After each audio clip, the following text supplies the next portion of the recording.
अस्सलाम वालेकुम। क्या आप जानते हैं कि अगर आप रोज़ाना की कैल्शियम की मुकर्ररा मिक़दार ना लें, तो उसकी वज़ह से आपके जिस्म में क्या तब्दीली आती है?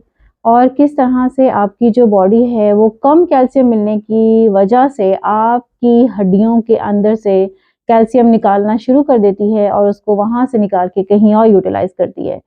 इस कमी को हम कैसा पूरा कर सकते हैं, मैं आपको अभी बताती हूँ। कैल्शियम का काम दरअसल है क्या? कैल्शियम जो है ये वो हमारे जिस्म के अंदर जो हमारी बोन्स हैं, जो हमारे टीथ हैं, दाँत हैं और हमारा जो सारा ग्रोथ फैक्टर है, वो कैल्शियम के ऊपर डिपेंड करता है। कैल्शियम दरअसल हमारी जो बॉडी है उसका 99% जो कैल्शियम है, वो हमारी हड्डियों के अंदर, हमारी बोन्स के अंदर होता है।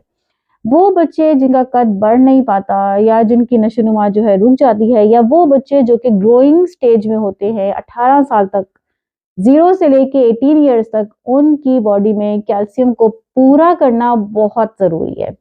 उसकी वजह क्या है कि आप जब डेली के पॉप-अप्स नहीं देते हैं, डेली के कैल्शियम की उनको रिक्वायरमेंट नहीं पूरी करते हैं, तो क्या होता है कि जो बॉडी है वो हड्डियों से कैल्शियम निकाल के हमारे जिस्म के बाकी जगहों पे यूटिलाइज़ करती है, ठीक है? लेकिन अगर आप इसको रोज़ाना लें, तो फिर आपकी जो हड्डियाँ हैं वो भी हेल्दी रहती हैं, मज़बूत रहती हैं और दाँत और आपका जो ग्रोथ फैक्टर है वो भी ठीक से काम करता है। कुछ ऐसे बच्चे हैं जो कि दूध नहीं पीते हैं जनाब जी, कुछ ऐसे लोग हैं जिनको जो कि लैक्टोज़ इंटॉलरेंस हैं, जो डेयरी की चीज़ें जो नहीं इनका जो स्टमक है वो कबूल करता। इसी तरह कुछ ऐसे बड़े हैं जो कि दूध वग़ैरह नहीं पीते या उनको ये चीज़ नहीं पसंद। तो आज की वीडियो में मैं आपको ये बताने लगी हूँ कि दूध के अलावा वो कौन-सी चीज़ें हैं, वो कौन-सी खुराक है, जो कि आपकी रोज़ाना की कैल्शियम की रिक्वायरमेंट को पूरा कर सकती है। सबसे पहले तो मैं आपको ये बताऊँगी कि जो एक बंदे की जो रोज़ाना की रिक्वायरमेंट है वो है क्या, ठीक है? इसके लिए जो 0 से 10 ईयर तक की रिक्वायरमेंट है वो ऑलमोस्ट 500 से 550 एमजी होती है।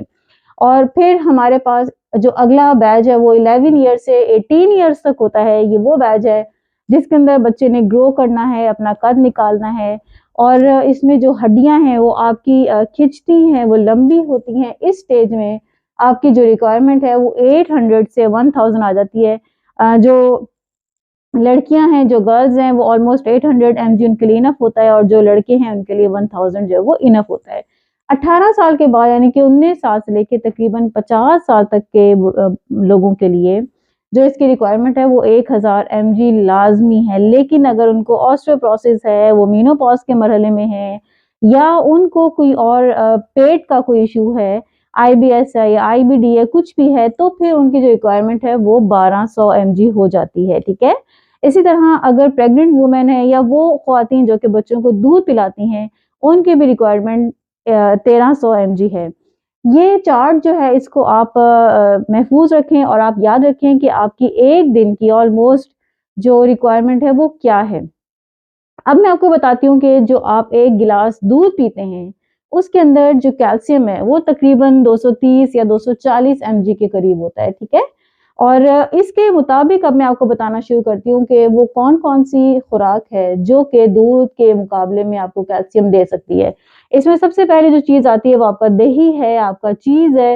इसके अंदर तकरीबन 250 से शुरू होके 290 एमजी तक, यानी अगर बच्चा जो है वो दूध नहीं पी रहा है, तो आप उसको दही दे दें। अगर वो दही नहीं खा रहा है, तो आप उसको चीज़ का स्लाइस जो है उसकी ब्रेड के ऊपर लगा के दे दें या किसी तरह भी अंडे में डाल के दे दें। तो ये जो चीज़ है ये उसको उसकी जो एक दूध का गिलास करेगा वो ये एक पूरा कर देगा। इसके बाद काला चना और हरा चना अगर आप 1 बाउल लेते हैं, तो इसके अंदर जो छोटे बाउल होते हैं, इसके अंदर तकरीबन 200 एमजी के करीब जो है ये कैल्शियम मौजूद होती है। फिर हरी सब्जियाँ जो हैं ये बहुत ज़्यादा आगे हैं कैल्शियम में। जितनी भी हरी सब्जियाँ हैं जैसे खीरा हो गया, फिर आपका केल हो गई, आपकी गोभी हो गई और ये सारी की सारी जो हरी सब्जियाँ हैं ये 100 एमजी से शुरू होती हैं और किसी में 100 है, किसी में 150 है, किसी में 200 भी जो है वो जैसे पालक है वो बहुत रिच होती है कैल्शियम में। तो हरी सब्जियों का इस्तेमाल ज़्यादा करें, इसके अंदर भी कैल्शियम बहुत ज़्यादा होता है। जो लोग हरी सब्जियाँ नहीं खा सकते या जो लोग सब्जियाँ भी नहीं खा सकते, तो वो क्या करें कि इसको स्मूदी की शेप में बना के पी लें। फिर हम आते हैं नट्स में, और नट्स के अंदर आपका अखरोट, इंजीर, खजूर और खुश्क खुबानी, इनके अंदर बहुत ज़्यादा कैल्शियम होता है। लेकिन इसके अलावा भी आप चाहें तो जो नट्स होते हैं उसमें से कैल्शियम किसी ना किसी हद तक ले सकते हैं, लेकिन इनके अंदर किसी में 80 होता है, किसी में 90 होता है, किसी में 30 होता है, किसी में 40 होता है। यानी इन नट्स के अंदर ये जो चीज़ें हैं इनके अंदर बहुत ज़्यादा कैल्शियम मौजूद होता है। फिर हम आते हैं उबले हुए अंडे की तरफ, तो एक उबले हुए अंडे के अंदर 57 mg के करीब कैल्शियम होता है। और आप देखें कि अगर आप 2 अंडे भी खाते हैं एक दिन में, बच्चों को आदत डाल देते हैं, तो फिर वो 2 अंडों से ही उनकी तकरीबन 100-150 के करीब जो रिक्वायरमेंट है वो पूरी हो जाती है। अच्छा जी, फिर हम आते हैं आपके जो तिल हैं, सफ़ेद तिल नहीं बल्कि काला तिल जो होता है, काले तिल के अंदर और चिया सीड्स के अंदर 1 टेबलस्पून के अंदर जो है वो तकरीबन 100 mg होता है। तो बच्चों को देने का तरीका ये है कि आप इसकी तिल शक्री जैसे बनाते हैं, वो तिल शक्री बना के दे दें, वो बच्चे शौक से खा भी लेते हैं। आप उनको वो लंच बॉक्स में डाल दें या उनको खेलते हुए उनके हाथ में पकड़ा दें, तो वो उसको खा भी लेंगे और इस तरह से उनकी जो कैल्शियम की रिक्वायरमेंट है वो पूरी हो जाएगी। ये वो वाली खुराक है जो कि आपकी बॉडी के अंदर कैल्शियम को बहुत जल्दी रिकवर करती है। इन केस अगर इन इसके बावजूद आपके लिए कैल्शियम लेना मुश्किल है, तो आप इसको सप्लीमेंट की फॉर्म में भी ले सकते हैं। लेकिन आप कोशिश कीजिएगा कि कैल्शियम कार्बोनेट जो है वो ना हो। जिस मेडिसिन के पीछे कैल्शियम कार्बोनेट लिखा हुआ होगा, आप उसको लेने से एहतियात करें। अपनी सेहत का बहुत ख्याल रखें। अगली वीडियो में हम फिर से मुलाकात करेंगे। बेल आइकन को दबाना मत भूला करें, क्योंकि ये सारी मालूमात आपके लिए होती हैं। और इस वीडियो को शेयर करते हैं तो आपका ये अमल मेरे लिए बहुत हेल्पफुल होता है कि हम इस मालूमात को बहुत ज़्यादा लोगों तक आगे पहुँचा सकें। Thanks for watching.